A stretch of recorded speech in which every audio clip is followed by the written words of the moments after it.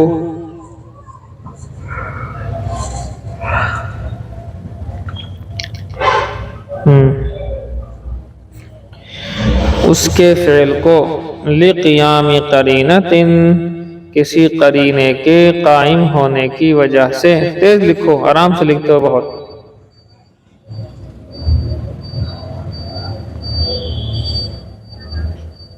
ہاں کسی قرینے کے قائم ہونے کی وجہ سے، جوازن بطور جواز کے، یعنی واجب تو نہیں ہے لیکن صرف یہ ہے کہ ہاں بطور جواز کے،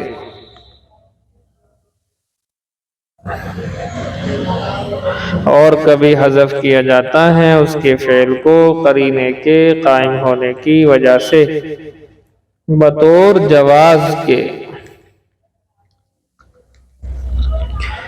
نحو جیسا کہ زیدن فی جواب من قال من اضرب،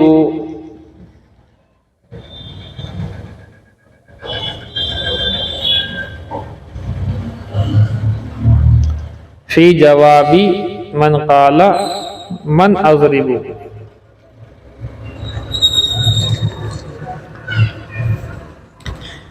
جیسا کہ زید اس شخص کے جواب میں جو کہے کس کو ماروں،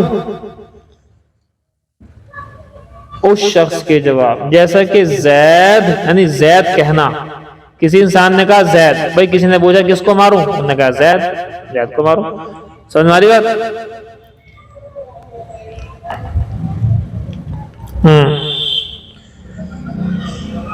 ہم اگر وہاں ہوتے اس بادشاہ کے پاس تو ہم یہ جواب دے دیتے کہ دیکھو جی ایسا ہی نہیں ہے کہ عمر ہی پڑتا ہے، زید کے بارے میں بات چل رہی، دیکھو، مگر وہ بیوقوف بادشاہ تھا تو بیوقوفی والا جواب سمجھ میں آیا اس کی، جیسا کہ زید اس شخص کے جواب میں جو کہے کس کو ماروں، من اضربو کے معنی کس کو ماروں، کس کی پٹائی کروں،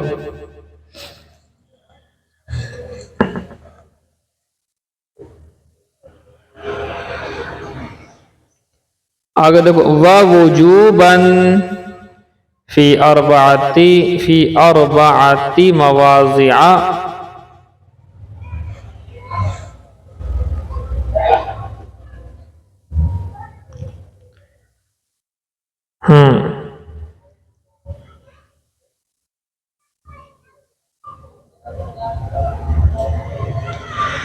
اور بطور وجوب کے، دیکھو وہاں سے جڑے گئے کہ کبھی حذف کیا جاتا اس کے فعل کو قرینے کے قائم ہونے کی وجہ سے، بطور جواز تھا نا وہاں، اب اس کے بعد آئے گا اور بطور وجوب کے، یعنی حذف کرنا جو ہوتا ہے بطور وجوب کے ہوتا ہے، واجب ہوتا ہے حذف کرنا 4 جگہوں میں، اور بطور وجوب کے 4 جگہوں میں، دیکھ لو 4 جگہوں میں، جگہ جی لگانے کی دنیا نہیں ہے، یہ عبرت کی جا ہے تماشا نہیں، یہ جو جگہ میں نے بولا نا وہی جگہ، اور بطور وجوب کے 4 جگہوں میں،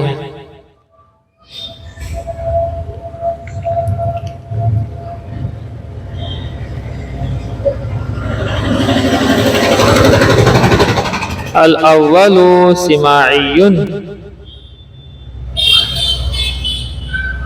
ارے لکھو الفیہ نہیں لکھ رہی ہیں، الفیہ نہیں لکھ رہی، کیوں نہیں لکھ رہی؟ الفیہ کیوں نہیں لکھ رہی ہے؟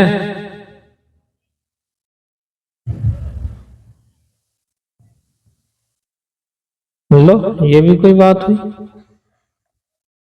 یہ بھی کوئی بات ہوئی، جب ہمیں یہاں سے بیٹھ کر کے بنا تمہیں دیکھے یہ معلوم ہو جاتا ہے کون نہیں لکھ رہی، تو تمہارے دماغ میں یہ بات نہیں آتی کہ تمہارے دماغ میں جو بات گھوم رہی ہے وہ بات ہمارے ذہن میں نہ آنے کی، تمہارے ذہن تمہارے بغیر دیکھے ہم بتا رہے ہیں کہ کون لکھ رہا ہے، کوئی وہ ہے، کوئی کیمرہ نہیں دیکھ رہے، کچھ نہیں دیکھ رہے، سمجھ میں آ رہی؟ تو تمہیں اتنا سمجھ میں نہیں آتا کہ تمہارے ذہن میں چل کیا رہا ہے اس وقت، اس کا ذہن کہاں گھوم رہا ہے، یہ نہیں معلوم ہونے گا،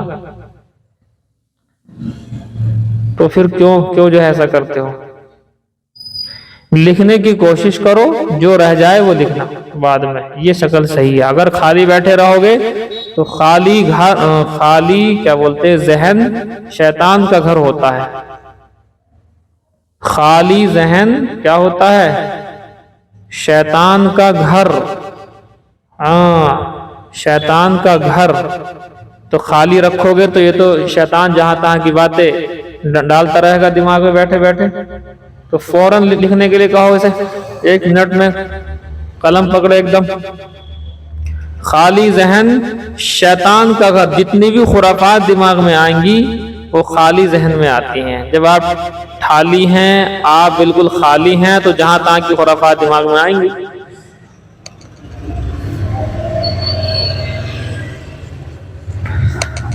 چلو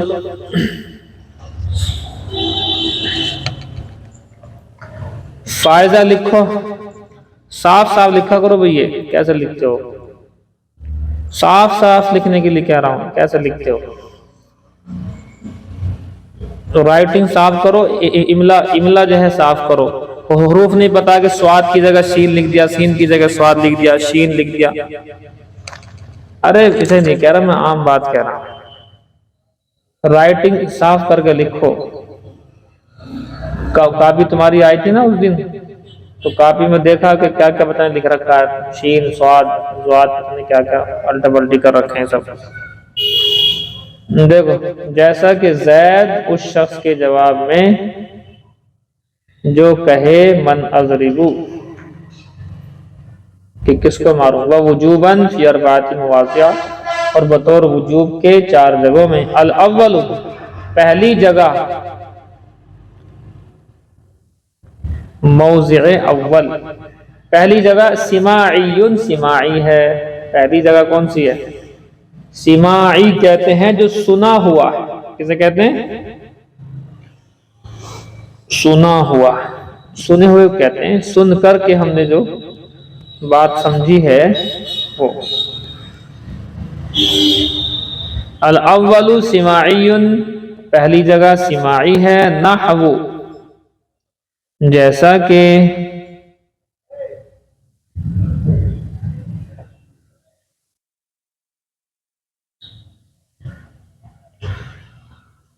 امرأً و نفسہ، امرأً و نفسہ، وانتہوا خیرا لکم، واہلا و سہلا. یہ 3 ہے، وہ سماعی ہے.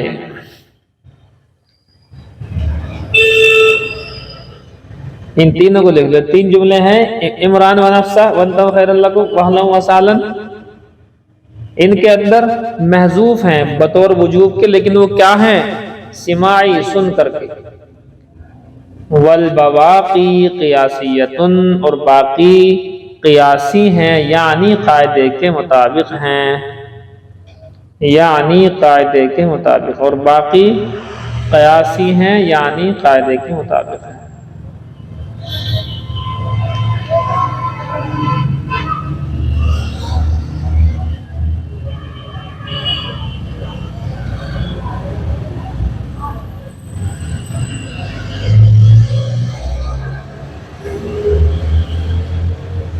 نہیں لکھ رہے جی؟ الثانی التحذیر، دوسری جگہ تحذیر ہے. تحذیر کے معنی آتے ہیں ڈرانے کے معنی آتے ہیں اس کے. دوسری جگہ تحذیر ہے.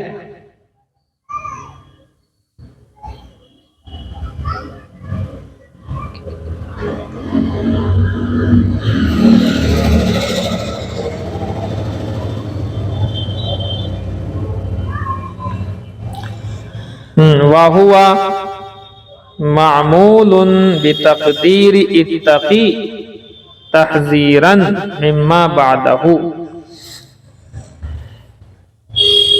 اور وہ معمول ہے، دیکھو، اور وہ معمول ہے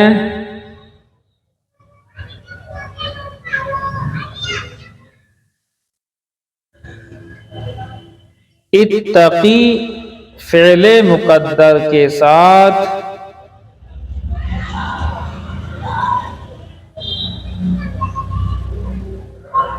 اتقی فعل مقدر محذوف، یعنی فعل مقدر کہتے ہیں محذوف، اتقی فعل محذوف کے ساتھ، اور وہ معمول ہے اتقی فعل محذوف کے ساتھ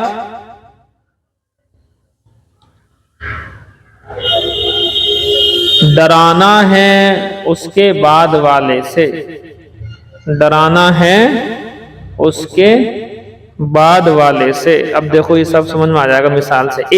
نحو ایاک والاسد، نحوً جیسا کہ شیر سے بچو، شیر شیر شیر شیر شیر، یہ ہے جملہ، شیر شیر شیر شیر، آگے آگے آگے، یہ والے انداز کو جو ہے اس طرح سے کہیں گے، سانپ سانپ سانپ سانپ سانپ سانپ، تو اس کے لیے کہتے ہیں اتقی والثعبان، ثعبان کے معنی سانپ کے آتے ہیں، حیہ کے معنی سانپ کے آتے ہیں، اتقی والحیۃ، اتقی والاسد، شیر شیر شیر شیر، شیر سے بچو شیر سے بچو شیر سے بچو، یہ مطلب ہوتا نا اس کا۔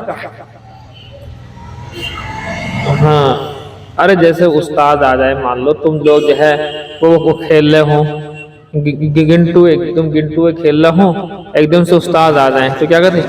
استاد ہے استاد ہے استاد ہے استاد ہے، جو کرنے کر چکے یہ ہوتا، ایک دم سے جملہ استعمال کیا جاتا ہے ڈرانے کے لیے بچوں، ایک دم آگے آگے آگے آگے، تو یہ ہے۔ تو اتقی کہا گیا ایاک والاسد، شیر شیر شیر شیر، شیر سے بچو، یہ معنی بچ تو شیر سے، اور بچا تو اپنے آپ کو شیر سے، یہ تو مطلب ہوتا ہے اس وقت، خالی یہ کہیں تھوڑی ہوتا ہے دیکھ لو یہ آ گیا شیر آ گیا، یہ مقصد تھوڑی ہوتا ہے کہ ہم یوں کہہ رہے ہیں ذرا دیکھیو جناب آئے ہیں، شیر آئے ہیں، ذرا دیکھیو کتنے اچھے لگ رہے ہیں دیکھنے، یہ مقصد ہوتا ہے کہنے کا، دیکھو سانپ آئے ہیں، دیکھو سانپ آئے ذرا دیکھیو، یہ تھوڑی مقصد ہوتا ہے، مقصد یہ کہ ڈرو بچو ہٹو، یہ مقصد ہوتا ہے۔ تو شیر شیر شیر شیر، سانپ سانپ سانپ سانپ، اس طرح کی بات۔ دیکھو جی اتقی، اچھا آگے لکھو، اصلہ، اس کی اصل اتقیک والاسد، یہ اصل ہے اس کی، اتقیک والاسد، اپنے آپ کو شیر سے بچا، وہی بات ہے۔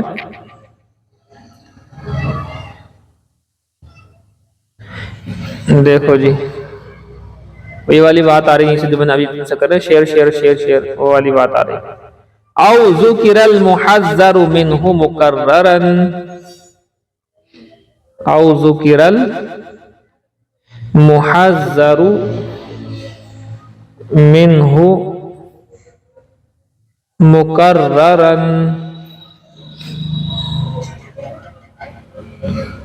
محذر، ہاں میم پر پیش، ہا پر زبر، زال پر زبر بالتشدید، اور را پر پیش، محذر منہ مکررا، میں تو ایک ایک لفظ الگ الگ کر کوشش کرتا ہوں بولنے کی۔ یا ذکر کیا جائے اس کو جس سے ڈرایا جا رہا ہے بار بار، مکررا معنی بار بار، یا ذکر کیا جائے اس چیز کو، محذر منہ کہتے ہیں اس چیز کو جس سے ڈرایا جائے، یا ذکر کیا جائے اس چیز کو جس سے ڈرایا جا رہا ہے، بار بار بار بار ذکر کر رہے ہیں، الطریق الطریق، راستہ راستہ راستہ، ارے گرا گرا گرا، راستہ پکڑو پکڑو، گڈھا گڈھا گڈھا گڈھا، یہ سب باتیں۔ نحو الطریق الطریق، راستے سے بچو راستے سے بچو راستے سے بچو، ہٹو ہٹو، گاڑی گاڑی گاڑی گاڑی گاڑی، بچ کے بچ کے بچ کے بچ کے، یہ ہے مطلب اس کا، بچ کے راستے سے بچ کے راستے سے بچ کے۔ نحو الطریق الطریق، الطریق الطریق، راستہ راستہ راستہ، کیا مطلب؟ راستے سے بچو، یہ ہوتا ہے عام طور پر کبھی آپ رکشے میں بیٹھے ہوں منی میٹرو وغیرہ میں تو وہاں بہت چلتا ہے، ہٹو ہٹو ہٹو ہٹو ہٹو ہٹو ہٹو ہٹو، راستہ راستہ چھوڑو چھوڑو، یہ سب باتیں ہوتی رہتی ہیں، تو وہ ہے۔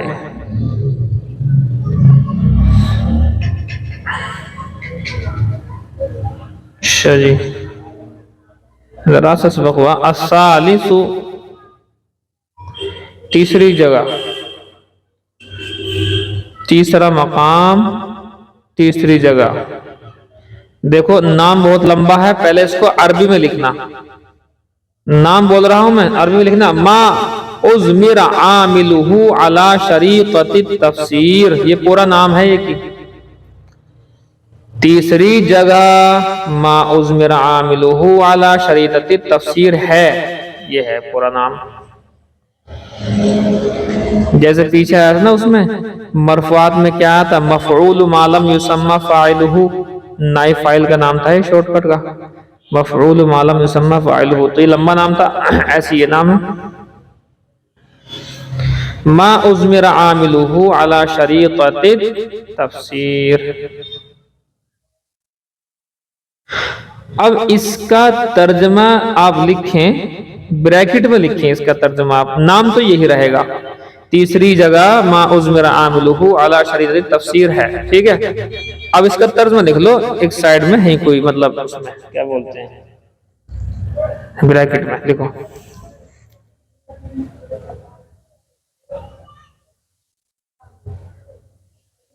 لکھو نہیں لکھا، ترجمہ لکھو. وہ مفعول بھی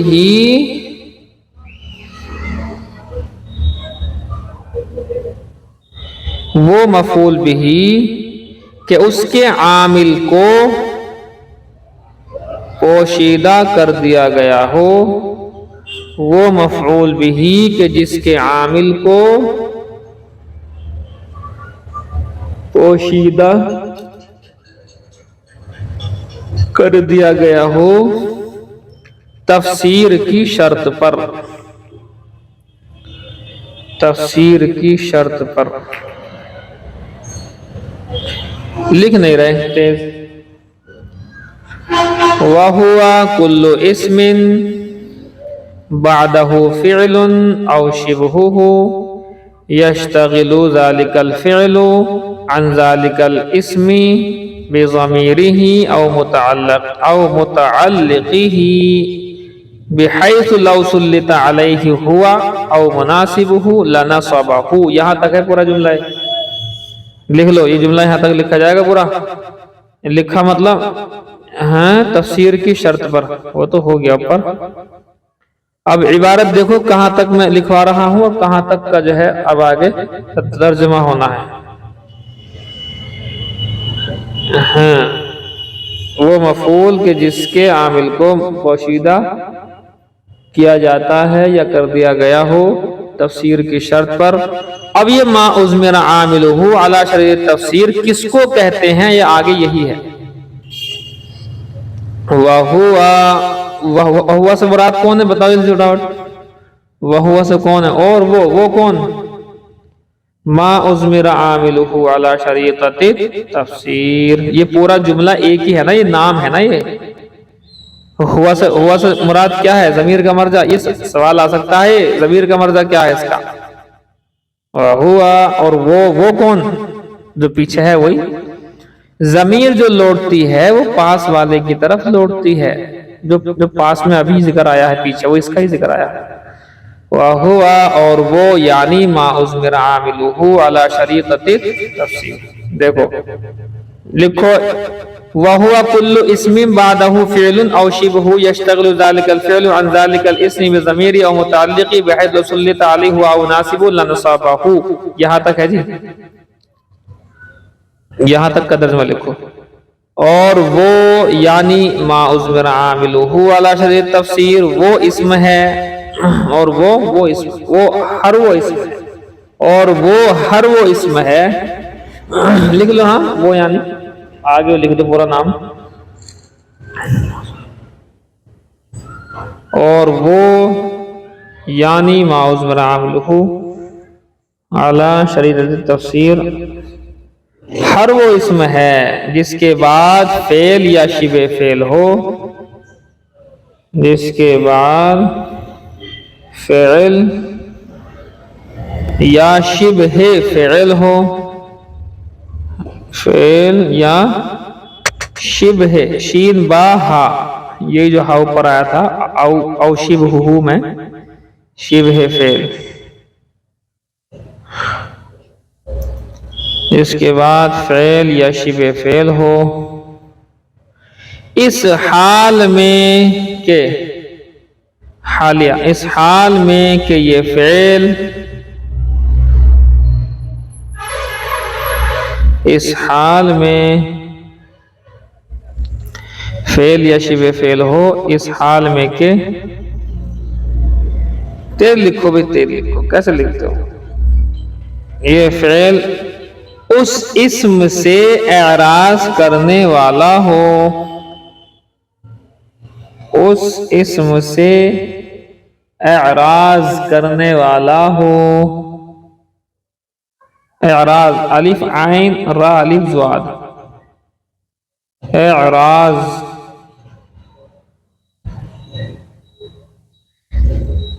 اعتراض میں سے تا کر دو ختم، اعتراض میں سے تا ختم کر دو، اعراض بچے گا۔ یہ فعل اس اسم سے اعراض کرنے والا ہو، لکھو اس کی ضمیر یا اس کے متعلق میں عمل کرنے کی وجہ سے، ہاں اس کی ضمیر یا اس کے متعلق میں عمل کرنے کی وجہ سے، ایسے طور پر لکھو، ایسے طور پر بحیث لو سلط علیہ ہوا او مناسب لنصبہ، ایسے طور پر کہ اگر اس فعل کو یا اس کے مناسب فعل کو، اگر اس فعل کو یا اس کے مناسب کو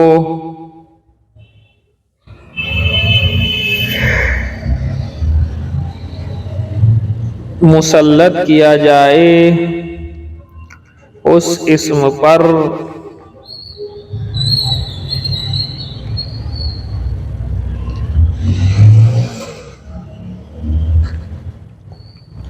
اس اسم پر تو اس کو نصب دے، تو اس کو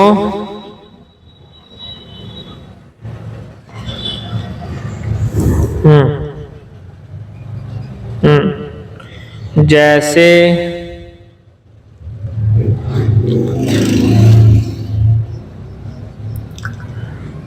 زیدن،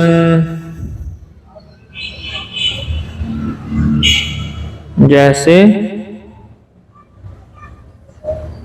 زیدن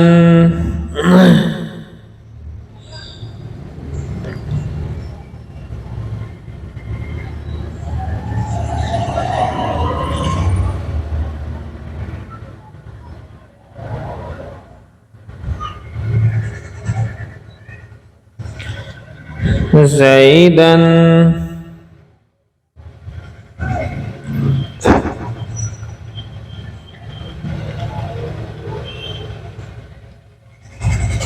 نہیں لکھ رہے،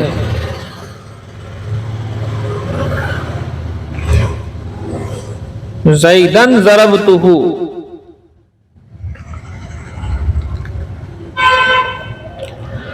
جیسے زیدن ضربتہ، جیسا کہ زید کو کہ مارا میں نے اس کو، جیسا کہ زید کو کہ مارا میں نے اس کو،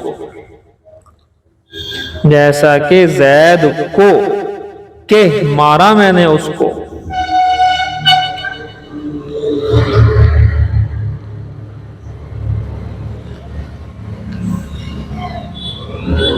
ارے تمہارا ٹائم تو آؤٹ ہو گیا، بس کرو جلدی سے فٹافٹ، اسے روکو۔ فَإِنَّ زَيْدًا مَنْصُوبٌ بِفِعْلٍ مَحْذُوفٍ مُضْمَرٍ، لمبا چھوڑو بس چھوڑو۔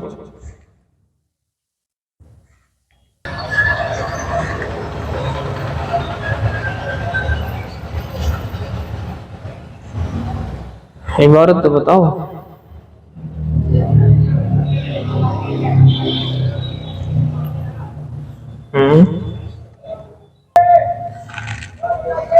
جی جلالین شریف، اعوذ باللہ من الشیطان الرجیم، بسم اللہ الرحمن الرحیم۔ وَإِنْ كَانَ وَقَعَ غَرِيمٌ ذُو عُسْرَةٍ فَنَظِرَةٌ لَهُ أَيْ عَلَيْكُمْ تَأْخِيرُهُ إِلَى مَيْسَرَةٍ بِفَتْحِ السِّينِ وَضَمِّهَا أَيْ وَقْتِ يُسْرِهِ۔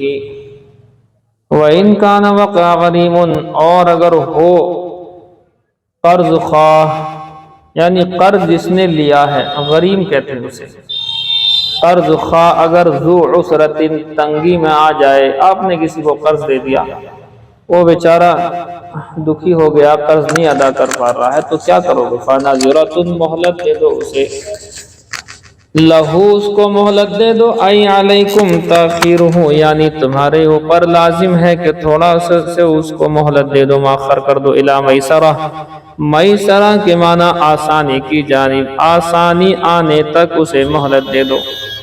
قرض لینے والے دو طرح کے ہوتے ہیں، ایک تو بہت زیادہ خراب قسم کے ہوتے ہیں، قرض کی ضرورت نہیں پھر بھی لیتے ہیں، اوروں کے پیسوں سے بزنس کرتے ہیں، اپنے پیسے کو بچا کر کے رکھ لیتے ہیں، اگر ڈوبتا ہے تو اس کا ڈوبتا ہے اور زندگی بھر اس کو پیسہ ویسا نہیں دیتے۔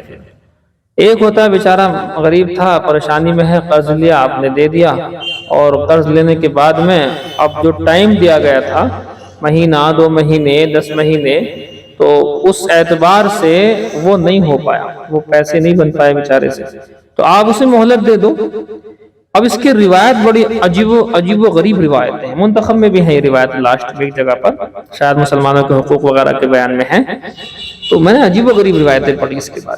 دیکھیے روایت کیا ہے، 2 طرح کی روایتیں ہیں۔ پہلی روایت کہ مان لیجئے آپ نے اگر کسی کو مہلت دی ہے، آپ نے کہا کہ ٹھیک ہے بھائی، آپ کا ہمارے اوپر، یعنی ہمارا آپ کے اوپر قرضہ ہے، تو جس دن تک قرضہ تھا اس دن تک تو آپ کو ثواب ملے گا صرف جو آپ نے قرض دیا ہے اس چیز کا، لیکن جو ٹائم آ گیا اور وہ نہیں دے پایا اور آپ نے اس کو مؤخر کر دیا کہ جاؤ ہم نے تمہیں اور مہلت دے دی، آرام سے انتظام کر لو، تو جتنے دن تک وہ انتظامات میں لگا ہوا ہے ٹائم پورا ہونے کے بعد، اتنے ہی دن تک اتنے ہی روپے کا صدقہ کرنے کا ثواب آپ کے کھاتے میں لکھا جائے گا۔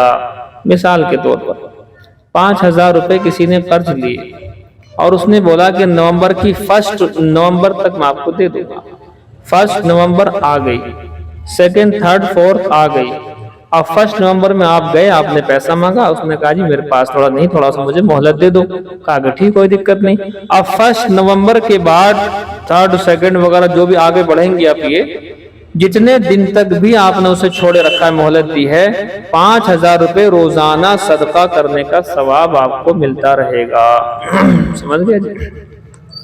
ایک بات۔ دوسری بات دیکھیں، اب آپ نے کسی کو قرض دیا، دوسری بات، جس دن سے قرض دیا ہے اسی دن سے آپ کو ثواب ملنا شروع ہو جائے۔ یہ اگرچہ یہ روایت تھوڑی سی کمزور ہے، لیکن بہرحال تو آپ کو آج ہی سے، مان لیجئے آج آپ نے، میرے خیال میں 20 تاریخ ہے، 20 تاریخ کو آپ نے 20 اکتوبر کو قرضہ دیا ہے اگلی 20 تک کے لیے، تو اب سے لے کر کے اگلی 20 تک آپ کو 5000 روپے روزانہ صدقہ کرنے کا ثواب ملتا رہے گا۔ اور جب 20 تاریخ آ گئی اگلے مہینے کی نومبر کی، نہیں دے پائے، تو کہتے ہیں نہ دینے کی وجہ سے جو ٹائم آپ اس کا 20 تاریخ کے بعد میں اضافہ کریں گے، بڑھائیں گے، تو روزانہ آپ کو 5 دونی 10,000 روپے اللہ کی راہ میں صدقہ کرنے کا ثواب ملے گا، ڈبل ہو جائے گا اس کے بعد۔ تو ایک قول یہ بھی ہے، تو لہذا آپ جو ہے اس چیز کو ذہن میں رکھیں۔ یہ ہے جی بات۔ دیکھیے بفتح السین کہتے ہیں میسرہ، سین پر زبر ہے، وضمھا میسورہ، یہ بھی ہے ایک ہی بات ہے، وقت یسرہ، یعنی اس کی آسانی کے وقت تک کے لیے جو ہے مہلت دے دو۔ جوڑ لو، بولنا نہیں ہے، بغیر بولے۔ وَأَن تَصَدَّقُوا، اور یہ کہ تم صدقہ کر دو۔ کوئی آدمی بیمار پریشان بیچارہ نہیں ہو پا رہے پیسے اس سے، اور آپ نے اگر معافی کر دی کہ جاؤ ہم نے تمہیں معاف کرے پیسے، کوئی دقت نہیں۔ وَأَن تَصَدَّقُوا بِالتَّشْدِيدِ عَلَى إِدْغَامِ التَّاءِ فِي الْأَصْلِ، فرماتے تَتَصَدَّقُوا تا ہوا کر کے، یہ ہے ادغام، تا کا ادغام ہوا اصل میں صاد میں، وبالتخفيف وأن تصدقوا بها وأن تصدقوا بها على حذفها أي تتصدقوا یعنی تا کو حذف بھی کر سکتے ہیں اور اس تا کو جو ہے ادغام والی شکل بن سکتی ہے. أي تتصدقوا یہ کہ تم صدقہ کر دو یعنی چھوڑ دو علی المعسر اس تنگ دست کر بالابراء بری کر دو اپنے پیسوں سے خیر لکم تو تمہارے لیے بہتر ہے ان کنتم تعلمون انه خیر ففعلوه اگر تم جانتے ہو کہ بے شک یہ بات بڑی خیر کی ہے تو ایسا کر لو. فی الحدیث اب یہ حدیث دیکھیے کتنی زبردست ہے. حدیث کے اندر یہ آیا ہے کہ من انذر معسرا جس نے کسی تنگ دست قرض خواہ کو جو ہے مہلت دے دی. انذر کے معنی ہے مہلت دینا. او وضع عنہ یا اس سے وضع کر دیا یعنی یا تو مہلت دے دی یا اپنا پیسہ چھوڑ دیا ختم کر دیا. تو اظلہ اللہ فی ظلہ یوم لا ظل الا ظل اللہ تعالیٰ اسے اپنے عرش کے سائے کے نیچے رکھے گا جس دن کے اللہ کے عرش کے سائے کے علاوہ کوئی سایہ نہیں ہوگا. رواہ مسلم. واتقوا یوما ترجعون اور ڈرو تم ایسے دن سے ترجعون یہ ترجعون یرجعون دونوں کے دونوں ہے بالبناء للمفعول اچھا نہیں وہ نہیں ہے بالبناء للمفعول یعنی مجہول ہی کا صیغہ ہے. اور ڈرو تم ایسے دن سے جس دن کے لوٹائے جاؤ گے تردون لوٹائے جاؤ گے وللفاعل تصیرون یعنی ترجعون اور ترجعون دونوں ہیں. اور کہتے ہیں کہ اگر یہ فاعل ہوگا اسم فاعل کا نام اس کا فاعل اگر جو ہے یہ یا تو ہوگا مجہول تو کہیں گے للمفعول یا کہیں گے للفاعل تو ہوگا معروف کا صیغہ. تو اگر معروف کا صیغہ ہے تو تصیرون یعنی تم جاؤ گے وہاں پر پہنچو گے فیہ اس دن کے اندر اللہ اللہ کی جانب ہو یوم القیامہ اور وہ قیامت کا دن ہوگا. ثم توفی فیہ کل نفس پھر پورا دیا جائے گا اس دن کے اندر ہر نفس کو جزاء بدلہ دیا جائے گا ما کسبت اس چیز کا جو کیا عملت جو عمل کیا ہوگا. عمل کتنے ہوتے ہیں دو طرح کے ہوتے ہیں من خیر و شر من بیانیہ ہے یعنی خیر اور شر والے عمل وہم لا یظلمون اور نہیں ظلم کیا جائے گا اور ان پر ظلم نہیں کیا جائے گا. ظلم کیا اپنی سزا دی جائے گی سزا جتنی ملنی چاہیے اتنی دی جائے گی. بنقص حسنۃ ان کی نیکیوں میں کمی کر کے ظلم نہیں کیا جائے گا. او زیادت سیئۃ یا ان کی برائیوں کو زیادہ کر کے ظلم نہیں کیا جائے گا. ظلم نام کی چیز تو وہاں ہے ہی نہیں ظاہر سی بات ہے. دیکھو جی یا ایھا الذین آمنوا اذا تداینتم بدین اذا تداینتم تعاملتم بدین کسلم وقرض الی اجل مسمى معلوم فاکتبوہ. فرماتے ہیں ایمان والو جب تم معاملہ کرو تداینتم جب ادھار کا معاملہ کرو تعاملتم بدین دین یعنی ادھار کا معاملہ کرو کسلم جیسے کہ بیع سلم میں ہوتا ہے. بیع سلم کسے کہتے ہیں گیہوں نہیں آئے ابھی کھیت کے اندر اس سے پہلے قرض لے لیا کہ ٹھیک ہے جی گیہوں جو ہے آ جائیں گے وہ آپ کو ہم اس ریٹ میں گیہوں آپ کے دے دیں گے. تو بیع سلم میں بھی ادھار ہی لیا جاتا ہے. تو کہتے ہیں وقرض یا کسی نے قرض لے لیا قرض لے نارمل لوگ قرض لیتے ہی ہیں. تو کہتے ہیں الی اجل مسمى معلوم فرماتے ہیں پہلی شرط یہ ہے کہ جب تم قرض لو تو وہ اجل معلوم ہونی چاہیے مدت معلوم ہونی چاہیے کہ کب دو گے. یہ نہ ہو کہ صاحب دے دیو سے کیا مطلب بعد میں لڑائی جھگڑا کرو گے. اور دوسرا اصول یہ ہے کہ فاکتبوہ یعنی استیثاقا اس کو مضبوطی کے لیے لکھ لو ودفعا للنزاع جھگڑے کو ختم کرنے کے لیے لکھ لو. ابھی ہمارے پاس چند دن پہلے دو لوگ آئے کہ ہم نے پارٹنرشپ کی تھی معاملہ کیا تھا اب وہ جو ہے ہمیں اس پر بھروسہ اسے مجھ پر بھروسہ اور دیکھو جی 1 سال تک 1.5 سال تک کوئی حساب کتاب نہیں لکھا تو ہم نے کر دیا ہم تمہارے معاملے کو حل نہیں کر سکتے. صاف سی بات ہم نے منع کر دیا کہ ہم اس میں نہیں بیٹھیں گے میٹنگ میں. تمہاری وجہ ہے آپ جس وقت کام کرنا چاہ رہے تھے پہلے آتے آپ کو بتاتے کیسے پارٹنرشپ کرنی ہے کیسے لکھنا ہے ساری چیزیں. جب لکھا ہوا تمہارے پاس نہیں تو اس کو برا کہیں اس کو برا کہیں کون غلط ہے ہمیں کیا پتا ہمارے پاس کوئی وحی تھوڑی آئے گی. اب تو لکھا ہی نہیں اپنا آپ نپٹ لو. بہرحال ہم نے انہیں منع کر دیا کہ ایسے معاملے میں نہیں پڑتے جہاں کوئی لکھا ہوا نہیں کچھ نہیں ہے. کل کو ایک سے کہہ دیں گے اتنا دے دے وہ کل کو جو ہے زندگی بھر کے لیے اپنے بالغ بچوں سے کہتا رہے گا میرے پر مفتی صاحب نے ظلم کر دیا میرا کوئی معاملہ نہیں. ہم چکر میں نہیں پڑتے. ہم نے کہا جب تم نے لکھا ہی نہیں ہے کچھ تو تم حساب کس چیز کا کر رہے ہو اب لڑتے رہو ایسے ہی. تو کہتے ہیں دفعا للنزاع جھگڑے کو ختم کرنے کے لیے لکھنا چاہیے تھا لکھا نہیں دقت والی بات ہو گئی. دیکھو ٹائم ہو گیا تمہارا. مشکات المصابیح نہیں، مشکات الآثار۔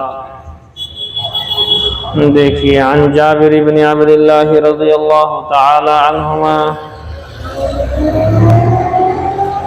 حضرت جابر بن عبداللہ رضی اللہ تعالی عنہما سے روایت ہے،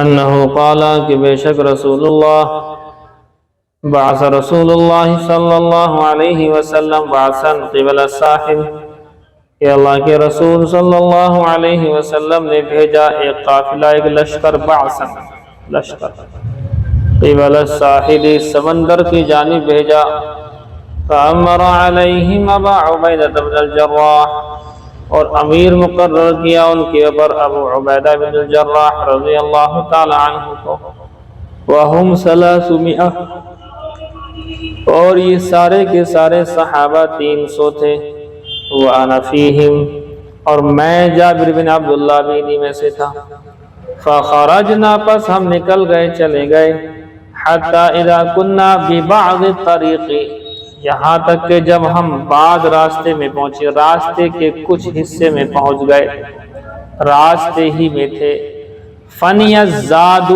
فنا ہو گیا، ختم ہو گیا، الزاد توشا، راستے کا سامان سفر ختم ہو گیا، کھانے پینے کا، فامر ابو عبیدہ بِأَزْوَادِ ذَلِكَ الْجَيْشِ، فرماتے ہیں حضرت ابو عبیدہ امیر المؤمنین جو تھے وقت کے، حضرت ابو عبیدہ امیر محترم نے اس لشکر کے توشے کو حکم دیا، فَجُمِعَ ذَلِكَ كُلُّهُ، کہ جمع کیا جائے سارا، توشہ ختم ہو گیا، سب کے پاس جو بھی کچھ ہے سب لے آؤ، اکٹھا کر لو، فرماتے ہیں سارا اکٹھا کیا، اور اکٹھا کرنے کے بعد ایک جگہ پر رکھ لیا، اور اس میں سے سارے کھجور اکٹھے ہو گئے، ایک ایک کھجور ہم سب کو رات دن میں روزانہ ایک ایک کھجور ہمیں مل جایا کرتا تھا، تھوڑا تھوڑا ملتا تھا۔ کہتے ہیں فَكَانَ مِزْوَدِي تَمْرٌ، میرے پاس جو توشہ تھا وہ چھوارے تھے، وَكَانَ يُقَوِّتُنَا، اور كُلَّ يَوْمٍ، اور ہمیں وہ دیتے تھے روزانہ، قلیلاً قلیلاً، تھوڑا تھوڑا کر کے خوراک دے دیا کرتے تھے، لیکن کب تک چلتا، حَتَّى فَنِيَ، یہاں تک کہ وہ ختم ہو گیا، تھوڑا تھوڑا والا بھی ختم ہو گیا۔ اب نوبت یہ آ گئی کہ فَلَمْ تَكُنْ تُصِيبُنَا إِلَّا تَمْرَةٌ، کہ ہمیں وہ نہیں دیتے تھے مگر ایک ایک کھجور، ایک ایک کھجور ہی جو ہے ہمارے ہاتھ لگا کرتا تھا، یہ ہے۔ فَقُلْتُ، تو میں نے کہا، جو راوی روایت کر رہے ہیں، میں نے کہا جناب، وَمَا تُغْنِي تَمْرَةٌ، کہ اس ایک کھجور سے کیا ہوتا ہوگا، ایک چھوارے سے کیا فائدہ ہوتا ہوگا تمہارا؟ فقالا، تو کہتے ہیں کہ فائدے کی بات کر رہا ہو، لقد وجدنا فقدنا حين فنیت، ہمیں اس ایک کی بھی قدر جب معلوم ہوئی جب وہ بھی ختم ہو گیا، پھر لگا کہ ایک ہی بہت تھا۔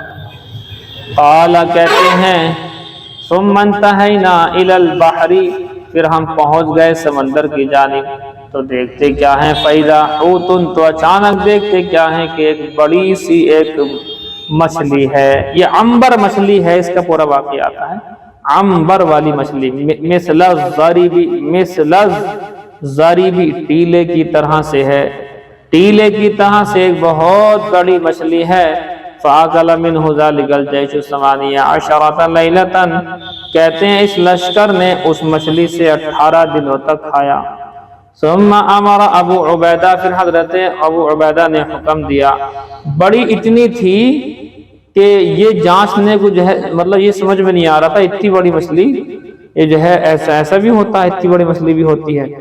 تو حضرت ابو عبیدہ نے ایک کام کیا، وہ جو کانٹے ہو نا، کانٹے مچھلی ہوتی ہیں اس کی، وہ 2 کانٹے منگائے، اس کے بڑے بڑے کانٹے تھے، دونوں کانٹوں کو کھڑا کیا ایک دوسرے سے ملا کر کے، بیچ میں تھوڑی جگہ چھوڑ دی، اس کے نیچے سے ایک اونٹ کو سامان لاد کر کے نکال دیا، تو کہتے ہیں اس کانٹوں میں اوپر لگا بھی نہیں، اتنے بڑے کانٹے تھے، جیسے تم جہاں بیٹھے ہو نا، روم کی برابر اوپر تک کانٹے تھے، اور اس کے نیچے کو اونٹ اگر نکل جائے کانٹوں کے تو اس میں کیا دقت ہے، کچھ بھی دقت نہیں ہونی، یہ کہنا چاہ رہے ہیں۔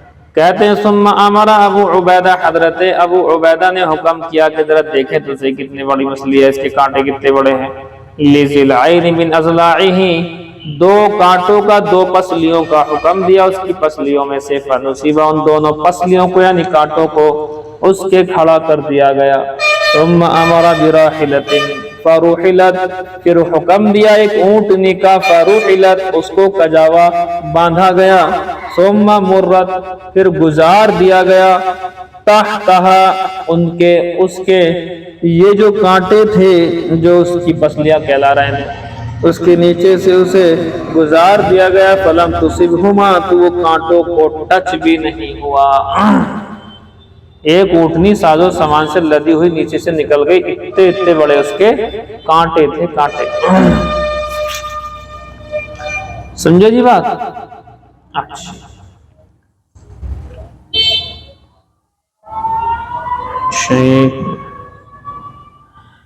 اس سریے کا نام، اس جنگ کا نام آپ لکھ لیجئے، ویسا آسان ہے، غزوہ سیف البحر، بحر من سمندر، اسی سے اس کا نام سمجھ میں آ رہا ہے۔ اور ایک قول ہے سریہ خبط، خبط کے معنی سریہ خبط ہے، سمجھ میں آئی بات نہیں؟ اور اس کا ایک نام سریہ غزوہ سیف البحر ہے، دو نام ہو گئے، یہ ہے جس کے نام سریہ خبط اور غزوہ سیف البحر۔ سیف کے ایک معنی کنارے کے بھی آتے ہیں، ساحل کے بھی آتے ہیں، تو سیف البحر سمندر کا کنارہ، یہ ہوا واقعہ اس جگہ پر۔ یہ بتاؤ کس کی نہیں سمجھ میں آئی یہ بات؟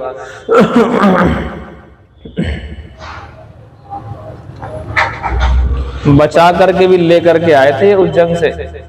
یہ عنبر نامی مچھلی، اس عنبر نامی مچھلی کی وجہ سے اس کا ایک نام سریۃ العنبر بھی ہے، سریۃ العنبر۔ اور وہاں سے کچھ اس کا گوشت، مچھلی کا گوشت اٹھا کر کے بھی لے آئے تھے اور حضور صلی اللہ علیہ وسلم کے سامنے پیش بھی کیا تھا۔ یہ اور پڑھ لو تھوڑا، چلو۔ عن محمد بن سیرین رحمہ اللہ تعالی، حضرت محمد بن سیرین رحمۃ اللہ علیہ سے روایت ہے، قال فرماتے کننا عند ابی ہریرہ رضی اللہ تعالی عنہ، حضرت ابو ہریرہ کے ہم پاس الحمدللہ۔ دیکھیں جی،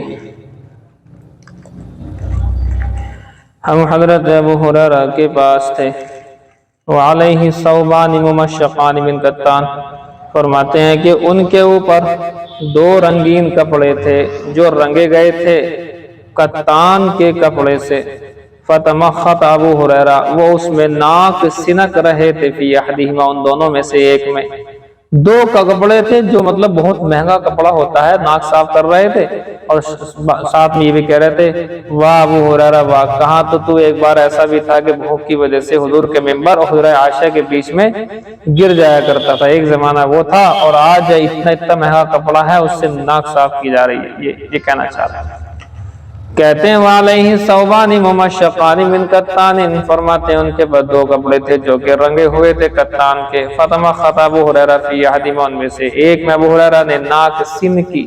ثم قال بخ بخ، پھر کہا بخ بخ، شاباش شاباش، واہ واہ، ابو ہریرہ یتمخط ابو ہریرہ فی الکتان، کہ ابو ہریرہ تو آج کتان کے کپڑے کے اندر ناک سنک رہا ہے، ناک صاف کر رہا ہے۔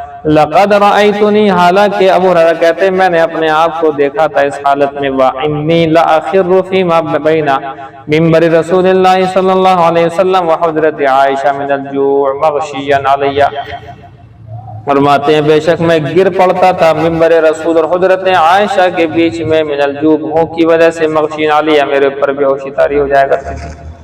فَيَجِئُ الْجَائِي، آنے والا آتا، فَيَضَعُ رِجْلَهُ، اور میں اپنے پیر کو رکھ دیتا، عَلَىٰ عُنُقِي، میری گردن کے اوپر رکھ دیتا۔ یہ علاج تھا اس وقت میں، کسی کو جنون ہو رہا ہو، مجنون پن، پاگل پن، اور وہ پڑا ہو تو اس کے گردن پر پیر رکھنے سے وہ ٹھیک ہو جایا کرتا تھا۔ یرا وہ پیر رکھنے والا سمجھ رہا تھا ان بی الجنون بے شک مجھے جو ہے بے ہوش جنون ہو چکا ہے، وما بی جنون وما ہوا الا الجوع، حالانکہ وہ جنون نہیں تھا، بے ہوشی وہ جو تھی وہ بھوک کی وجہ سے تھی، جنون نہیں ہو گیا تھا۔ جنون کا مطلب جن، جیسے کسی پر جن آ جاتا ہے تو اس کا علاج تھا۔ کہتے ہیں میرے اوپر کوئی جن نہیں آیا تھا، جنون مجھے نہیں ہوا تھا، وما ہوا الا الجوع، یہ میرے پاس بھوک ہی بھوک تھی، نہیں تھا وہ مگر۔ عن فضالة بن عبید رضی اللہ عنہ ان رسول اللہ صلی اللہ علیہ وسلم، بے شک رسول اللہ صلی اللہ علیہ وسلم نے ارشاد فرمانے اللہ صلی اللہ علیہ وسلم کان اذا صلی بالناس، کہ جب آپ صلی اللہ علیہ وسلم نماز پڑھاتے تھے، یخر رجال من قامتهم بالصلاۃ، تو بہت سے لوگ نماز میں بھوک کی وجہ سے من الخصاصۃ فرماتے ہیں کہ بھوک کی وجہ سے نماز میں بہت سارے لوگ کھڑے کھڑے گر جایا کرتے تھے، وہ اصحاب صفہ، اور یہ اصحاب صفہ تھے، حتی تقول الاعراب، یہاں تک کہ دیہاتی کہتے تھے، ہؤلاء مجانین، یہ تو مجنون ہیں، پاگل ہیں، او مجانون، پاگل ہیں۔ فَإِذَا صَلَّى رسول اللہ صلی اللہ علیہ وسلم انصرف الیہم، جب اللہ کے رسول صلی اللہ علیہ وسلم نماز پڑھا چکے ہوتے تو ان کے پاس چلے جاتے تھے، فقال، اور کہتے تھے، لو تعلمون ما لکم عند اللہ لأحببتم ان تزدادوا فاقۃ وحاجہ، فرماتے ہیں حضور نے فرمایا اگر تم جان لو اس چیز کو جو تمہارے لیے اللہ نے اپنے پاس رکھی ہوئی ہے تو تم پسند کرو اس بات کو، تمنا کرو اس بات کو کہ فاقہ اور محتاجی اور زیادہ ہو جائے۔ تمہارے لیے اللہ نے جو مقامات رکھے ہیں نا اسے دیکھ لو تو تم کہو گے بھی یہ چاہے اور زیادہ ہو جائے مگر یہ مقام ضرور ملے۔ یہ ہے جی بات، اور پڑھا دوں بس، چلو بس رہنے دو۔ کتنی حدیثیں ہو گئی ٹوٹل؟ نہیں، ٹوٹل 112 حدیثیں ہو چکی ہیں۔ ٹھیک، یاد ہو جائیں گی۔ بخاری شریف جلد ثانی کتاب المغازی، تمام بیانات 7 ہجری تک کے ہو چکے ہیں۔ 8 ہجری میں غزوہ موتا کا بیان یہ شروع ہو رہا ہے۔ واقعات سن لیجئے تاکہ اگلا سمجھنا آسان ہو جائے۔ غزوہ موتا، میم کے پیش کے ساتھ ہے غزوہ موتا، اس لیے اس لفظ کو صحیح طرح سے ہی ادا کرنا ہے۔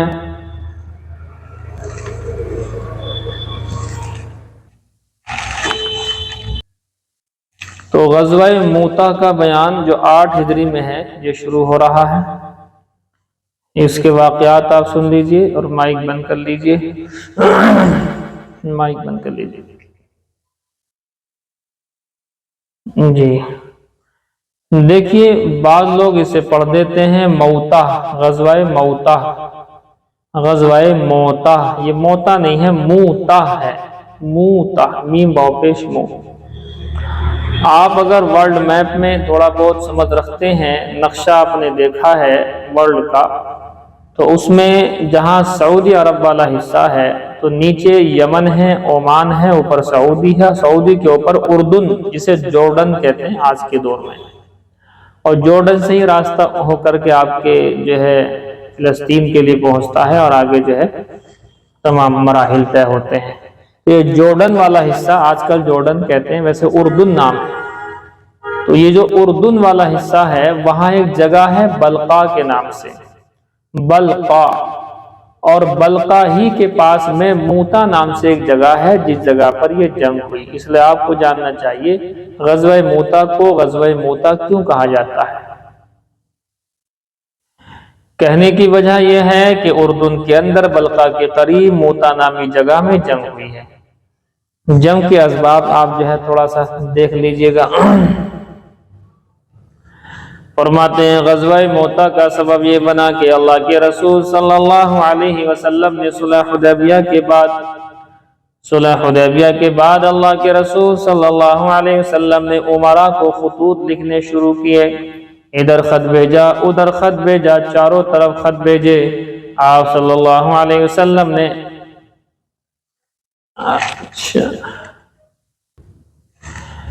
کہتے ہیں جنگ کا سبب یہ بنا کہ اللہ کے رسول صلی اللہ علیہ وسلم نے صلح حدیبیہ کے اندر جب 10 سال کے لیے جنگ بندی کا معاہدہ کر لیا کفار و مشرکین سے کہ 10 سال تک نہ تم لڑو گے نہ ہم لڑیں گے، تو اللہ کے نبی صلی اللہ علیہ وسلم نے سوچا کہ اس بیچ میں خطوط روانہ کیے جائیں۔ اللہ کے رسول صلی اللہ علیہ وسلم نے قیصر روم کو، کسریٰ کو، ان تمام کے تمام کو اور دیگروں کو خطوط بھیجنے شروع کیے۔ انہی میں سے ایک خط اللہ کے نبی صلی اللہ علیہ وسلم نے حارث بن عمیر ازدی رضی اللہ تعالی عنہ کے ہاتھوں بصرہ کے حاکم، بصرہ ایک جگہ ہے وہاں پر اردن کے اندر، بصرہ کے حاکم شرحبیل بن عمرو غسانی کے پاس روانہ کیا۔ نام نوٹ کر لیجئے گا آپ، بصرہ کا حاکم شرحبیل بن عمرو غسانی، اس کے پاس بھیجا۔ کہتے ہیں یہ شرحبیل جو تھا بلقا کا گورنر تھا۔ اس بدبخت نے یہ کیا کہ اس قاصد کو گرفتار کر لیا۔ شرحبیل بن عمرو غسانی نے یہ کیا کہ اس قاصد کو قید کر کے اور اسے مار ڈالا۔ حالانکہ کسی بھی مذہب میں کسی بھی طرح سے قاصدوں کے قتل کرنے کو جائز نہیں سمجھا جاتا تھا۔ یہ ایسا ہوتا تھا گویا کہ کوئی یہ کہنا چاہ رہا ہے کہ میں تم سے جنگ کا اعلان کرتا ہوں۔ ویسے بھی قیصر روم اور اس کے لوگوں نے یہ ٹھانی ہوئی تھی کہ پتہ نہیں کون محمد رسول اللہ صلی اللہ علیہ وسلم جنگ جیتے چلے جا رہے ہیں، کفار و مشرکین سے جنگ جیت رہے ہیں، یہودیوں سے جنگ جیت رہے ہیں۔ ایسا ان کا ماحول ذہن میں تھا کہ کبھی ہم سے مقابلہ ہو تو دیکھیں گے۔ کہتے ہیں اس نے جو ہے شرحبیل بن عمرو شخص کے نامی شخص نے ایک قاصد کو حضرت حارث بن عمیر ازدی رضی اللہ تعالی عنہ کو شہید کر دیا۔ یہ اطلاع اللہ کے نبی صلی اللہ علیہ وسلم کو ملی کہ آپ کے قاصد حارث بن عمیر ازدی رضی اللہ تعالی عنہ کو شہید کیا گیا ہے۔ حضور کو خط مل گیا اور وہاں سے اطلاع مل گئی۔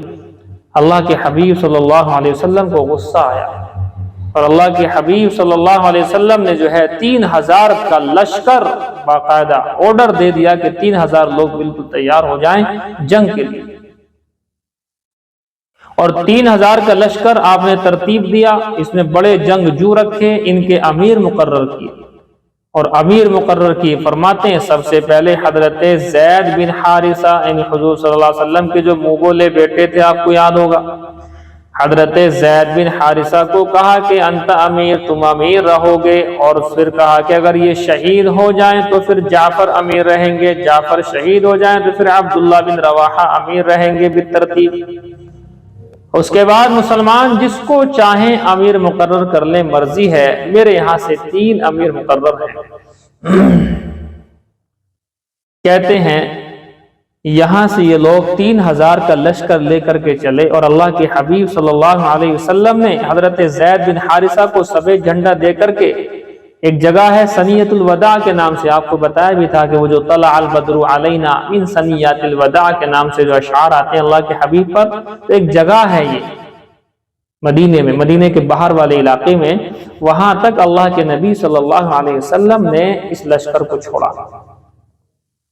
وہاں سے پھر روانہ ہوئے، اور روانہ ہونے کے بعد، روانہ ہوتے ہوئے بھی اللہ کے حبیب نے حضرت زید بن حارثہ کو بہت ساری باتیں کہیں کہ دیکھو سب سے پہلے تم وہیں جانا جہاں تمہارے بھائی حارث بن عمیر صحابی رسول کو شہید کیا گیا، ان لوگوں کو اسلام کی دعوت دے دینا، دعوت قبول کر لیں، ایمان قبول کر لیں، پھر تو کوئی بات ہی نہیں ہے، اور پھر اگر وہ نہ کریں تو اس کے بعد پھر ٹیکس والی بات ہوگی، ٹیکس بھی نہ دیں تو اس کے بعد پھر جنگ و جہاد والی بات ہوگی، بدعہدی نہیں کرنی ہے، بچے بوڑھوں کو نہیں مارنا ہے، گرجا گھروں میں رہنے والے لوگوں کو نہیں مارنا ہے۔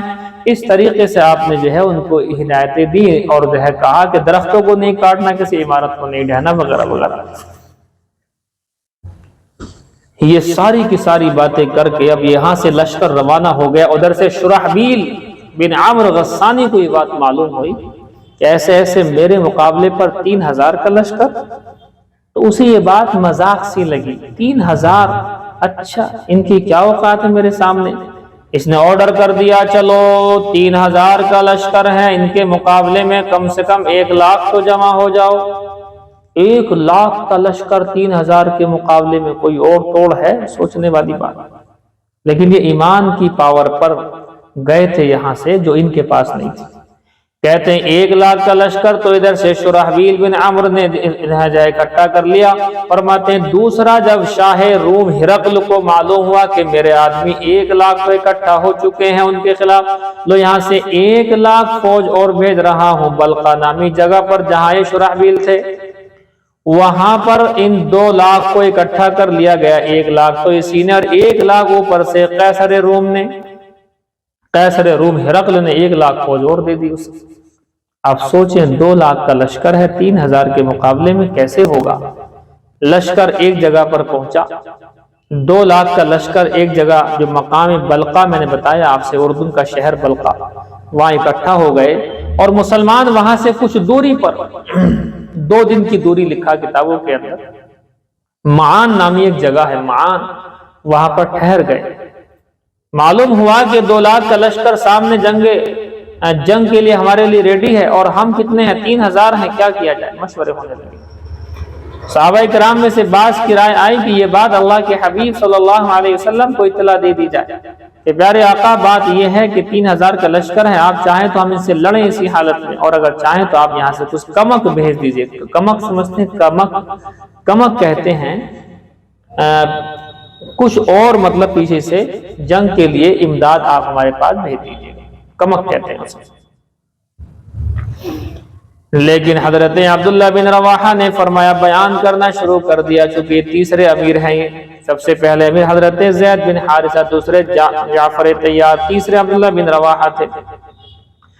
کہنے لگے اے میری قوم، خدا کی قسم جس بات کو تم ناپسند کر رہے ہو وہ شہادت ہے، جس کی تلاش میں تم اپنے وہاں سے چل کر کے، تم کہاں سے؟ مدینے سے چلے ہو، عرب سے چلے ہو، اور ملک شام کا شہر یا اردن والا چھیتر، جورڈن والے چھیتر کے اندر تم پہنچے ہو، علاقے کے اندر تم پہنچے ہو شہادت کے لیے، اور تم یہ کہہ رہے ہو کہ یہ طاقتور ہیں، یہ زیادہ ہیں، ہم کیسے لڑیں گے؟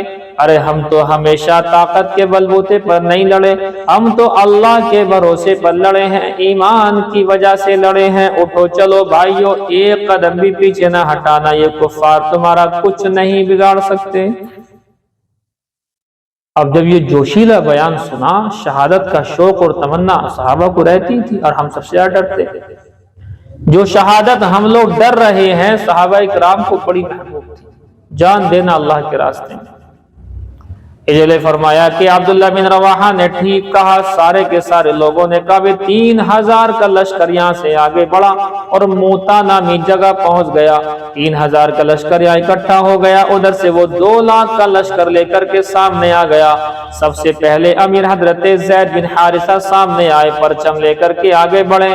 جنگ کا ماحول ہوا، جنگ کا ماحول بن گیا۔ اسلام کی دعوت دینے کے بعد، ساری چیزیں ہونے کے بعد میں جنگ شروع ہو گئی۔ یہاں رک کر ایک بات سنیں گے آپ۔ جب یہ جنگ شروع ہوئی تو اللہ کے حبیب صلی اللہ علیہ وسلم نے مدینے میں اعلان کر دیا کہ سب لوگ یہاں بیٹھو میرے پاس آ کر کے، یہ جنگ بڑی ہیوی ہونے والی ہے، اس کے اثرات بڑے لمبے چوڑے ہونے والے ہیں۔ تو اللہ کے حبیب صلی اللہ علیہ وسلم مسجد ممبر پر تشریف فرما ہے، ممبر پر بیٹھے ہیں، ادھر سارے کے سارے صحابہ سامنے ہیں، اور اللہ کے حبیب صلی اللہ علیہ وسلم کے سامنے وہاں کا نقشہ کھول دیا گیا۔ آج کل تو اس کو سمجھنا بڑا آسان ہے، ویڈیو کال کے ذریعے سے صاحب ایک جگہ سے دوسری جگہ ایکٹیویٹیز ہوتے ہوئے دیکھ سکتے ہیں، لیکن اللہ کے حبیب کو کسی موبائل کی ضرورت نہیں، کسی لیپ ٹاپ کی ضرورت نہیں، ٹیبلیٹ کی ضرورت نہیں، کسی اسکرین کی ضرورت نہیں۔ اللہ نے اپنے فضل و کرم سے وہاں اسکرین کو فٹ کر دیا، وہ اسکرین وہاں پر سٹارٹ ہوئی، جو وہاں پر ہو رہا تھا لائیو، اللہ کے نبی صلی اللہ علیہ وسلم میدان کارزار کا پورا منظر یہاں سے خود دیکھ رہے تھے، اور صحابہ کے سامنے بول رہے تھے کہ اب یہ ہو رہا ہے، اب یہ ہو رہا ہے۔ تو ادھر سے اللہ کے نبی بیٹھے ہوئے ہیں، حضرت زید بن حارثہ آگے بڑھ گئے ہیں، لڑنا شروع کیا کفار و مشرکین چاروں طرف سے ٹوٹ پڑے، لڑتے لڑتے حضرت زید شہید ہو گئے۔ تو اللہ کے حبیب نے خبر دی کہ زید بن حارثہ شہید ہو گئے، اور بڑے غم میں تھے اللہ کے حبیب، بڑے غم میں تھے آپ۔ اور اس کے بعد فرماتے ہیں حضور نے یہاں سے اطلاع دے دی کہ دیکھو زید شہید ہو گئے، تو جعفر طیار نے جھنڈا اٹھا لیا ہے، اب وہ لڑ رہے ہیں، لڑتے لڑتے ایک ہاتھ جب اللہ کے حبیب صلی اللہ علیہ وسلم کے سامنے وہ منظر آیا کہ جعفر طیار نے باقاعدہ جھنڈا پکڑا ہوا ہے، اور ایک ہاتھ ان کا کٹ گیا، دایاں ہاتھ کٹ گیا۔ جعفر طیار نے فوراً دوسرے اپنے بائیں ہاتھ کے اندر جھنڈے کو پکڑ لیا، اسلامی پرچم کو پکڑ لیا، اور اس کے بعد ان کا وہ والا ہاتھ بھی، بائیں ہاتھ بھی کاٹ دیا گیا، اور اس کے بعد جسم کے ٹکڑے ان کے کیے گئے۔ بہرحال 90 سے زیادہ زخم ان کے جسم پر لگے، جسم کے ٹکڑے بھی ہوئے، زخم بھی لگے، کہتے ہیں وہ بھی شہید ہو گئے۔ اللہ کے نبی صلی اللہ علیہ وسلم نے میدان کارزار اپنی آنکھوں سے دیکھ رہے تھے، لائیو وہاں پر دیکھ رہے تھے، اور صحابہ کو اطلاع کری کہ جعفر طیار بھی شہید ہو گئے، اور آپ بڑے غم میں تھے، بے انتہا غم کے پہاڑ آپ کے اوپر ٹوٹ رہے تھے۔ اور اس کے بعد حضرت عبداللہ بن رواحہ ایک سائیڈ میں بیٹھے ہوئے تھے، ادھر سے آواز لگی عبداللہ بن رواحہ امیر محترم آپ کہاں ہیں؟ حضرت زید شہید ہو گئے، حضرت جعفر طیار شہید ہو گئے۔ اب چونکہ آپ یاد رکھیں جعفر طیار اس لیے کہتے ہیں طیار کے معنی اڑنے والا، کیونکہ اللہ نے یہ جو دونوں ہاتھ ان کے کٹے ہیں، ان دونوں ہاتھوں کے کٹنے کے بدلے 2 بازو دیے ہیں، اب یہ اس وقت بھی اور انشاءاللہ قیامت تک بھی، قیامت کے بعد تک بھی جنت میں ان بازوؤں سے اڑتے ہیں، اسی لیے کہتے ہیں ان کو جعفر طیار۔ روایت یہ کہتی ہے حضرت عبداللہ بن رواحہ بیٹھے ہوئے تھے، ذرا ہچکچائے اور دیکھا کہ میرے ساتھی شہید ہو چکے ہیں، اور آگے بڑھ کر کے کفار کے جم گھٹے میں چلے گئے، اور لڑتے شہید ہو گئے۔ اور اس کے بعد میں ایک صحابی رسول حضرت ثابت بن ارقم آئے، اور آ کر کہنے لگا کہ آپ کے امیر زید شہید ہو گئے، آپ کے امیر جعفر طیار شہید ہو گئے، آپ کے آخری امیر عبداللہ بن رواحہ بھی شہید ہو چکے ہیں۔ او مسلمانوں کھڑے ہو جاؤ، کھڑے ہو کر کے کسی کو اپنا امیر تو مقرر کر لو۔ لوگوں نے کہا حضرت ثابت بن ارقم آپ ہی ہو جائیں۔ ثابت بن ارقم کہتے ہیں او مسلمانوں، آپ کو نہیں پتا یہ میدان کیسا ہے، یہ میں اس کے لائق نہیں ہوں، جو لائق ہے میں اس کے ہاتھ میں دے دیتا ہوں۔ اب انہوں نے وہ جھنڈا خالد بن ولید رضی اللہ تعالی عنہ کے ہاتھ میں دے دیا، ادھر سے خالد بن ولید کے ہاتھ میں جھنڈا گیا، اور اللہ کے حبیب صلی اللہ علیہ وسلم نے یہاں کہا کہ اب اللہ کی تلوار میں سے ایک تلوار کے ہاتھ میں اللہ نے جھنڈا دے دیا ہے۔ یہیں سے ان کا لقب سیف اللہ پڑا ہے، اللہ کی تلوار سیف اللہ۔ حضرت خالد ولید پہلے تو سوچنے لگے بھئی میں اس لائق نہیں، اس طرح کی باتیں، لیکن بہرحال جب مسلمانوں نے اصرار کیا کہ آپ ہی اس لائق ہیں، آپ جنگ کے ماہر ہیں، حضرت خالد نے امارت کو قبول کیا اور پھر امیر محترم بنے، اور جنگ کو روکا گیا، شام ہو گئی۔ اگلے دن حضرت خالد ولید نے ساری ترتیب کو چینج کر دیا، جو لوگ آگے تھے ان کو پیچھے کیا، پیچھے والوں کو آگے کیا، دائیں والوں کو بائیں کیا، بائیں والوں کو پیچھے کیا، اور تھوڑے سے لوگوں کو ادھر ٹیلے کی طرف پہنچا دیا کہ جب جنگ ہو تو تم لوگ بھاگتے ہوئے شور مچاتے ہوئے آنا، تاکہ ان کو ایک روک پڑ جائے کہ ان کے پاس کمک یعنی وہاں سے امداد آ چکی ہے مدینے سے، یہ ان کو روک پڑ جائے اس چیز کا۔ یہ بالکل ایک مشن کے تحت میں ایسا ہوا۔ کہتے ہیں اب جنگ شروع ہوتی ہے، حضرت خالد بن ولید نے جس طرح سے جنگ لڑی ہے، 9 تلواریں ان رومیوں کو 9 تلواریں توڑی۔ 9 تلواریں معمولی بات ہے، تلواریں اٹھا کے لے جا رہے تھے اپنے بیگ سے، اپنے کپڑوں سے، اور 9 تلواریں وہاں پر انہوں نے توڑ دی ہیں۔ ایک 10ویں تلوار یمنی تلوار، 10ویں نمبر کی یمنی چوڑی تلوار نے کام کیا اور لاشوں کے ڈھیر لگا دیے۔ یہ معلوم ہی نہیں ہے کہ 2 لاکھ میں سے کتنے ہزار یا کتنے لاکھ مرے ہیں، کسی کو نہیں پتا، لیکن مسلمان اونلی 12 شہید ہوئے ہیں۔ 12 مسلمانوں کی شہادت لشکر جرار کے سامنے سوچنے والی بات ہے۔ 3 تو یہی تھے بڑے بڑے امیر، لہذا 3 یہ، ان کے علاوہ 9 اور شہید ہوئے مسلمان۔ اتنا بڑا لشکر، اتنی سی شہادت، صرف 12 لوگوں کی